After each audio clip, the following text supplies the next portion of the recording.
വേഗം പോയൊരു പേപ്പർ എടുത്തിട്ട് വന്നു. ഗ്രീൻ എടുത്താൽ കുറച്ചുകൂടി അടിപൊളിയായിരിക്കും. അപ്പോൾ പേപ്പർ ആദ്യം എടുത്തിട്ട് ഒരു സൈഡ് 8 സെൻറ്റിമീറ്ററും മറ്റേ സൈഡ് 16 സെൻറ്റിമീറ്ററും ആയിട്ട് കട്ട് ചെയ്ത് കൊടുക്കുക. അതായത് നമ്മൾ ഒരു സൈഡിൻ്റെ ഡബിളാണ് അടുത്ത സൈഡ് എടുക്കുന്നത്. അതിനുശേഷം ഇതിൽ കാണുന്ന പോലെ ഫോൾഡ് ചെയ്ത് കൊടുക്കുക. വേറെ ഒട്ടിക്കലൊന്നുമില്ല, ജസ്റ്റ് പേപ്പറും വേണമെങ്കിൽ ഒരു പെന്നും പിന്നെ ഒരു സിസേഴ്സും ഉണ്ടെങ്കിൽ നമ്മുടെ സാധനം ഇവിടെ സെറ്റാക്കാം. അല്ല, അപ്പം നമ്മളെന്താ ഉണ്ടാക്കുന്നതെന്ന് പറഞ്ഞില്ല അല്ലേ? ചിലവർക്ക് എത്തിയിട്ടുണ്ടാവും. വേറെ നല്ല ഒരു ഫ്രോഗാണ്.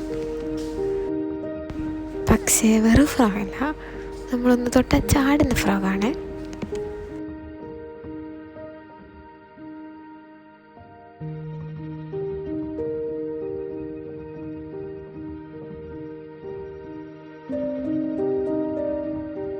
പിന്നെ ഇവിടെയാണെങ്കിൽ കുറച്ച് ശ്രദ്ധിക്കേണ്ടത്, ഇപ്പം ഈ ഫോൾഡ് ചെയ്ത് കൊടുക്കുന്ന സാധനമില്ല, അത് നമ്മൾ ഈ ഫോൾഡിങ്ങിൻ്റെ ഉള്ളിലോട്ടായിട്ടാണ് ഇതിനെ വെച്ച് കൊടുക്കേണ്ടത്.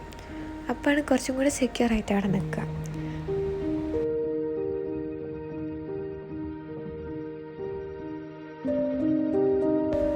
അപ്പോൾ ഇതും കൂടെ കഴിഞ്ഞാൽ നമ്മുടെ സാധനം ഏകദേശം ഇവിടെ സെറ്റായിട്ടുണ്ട്.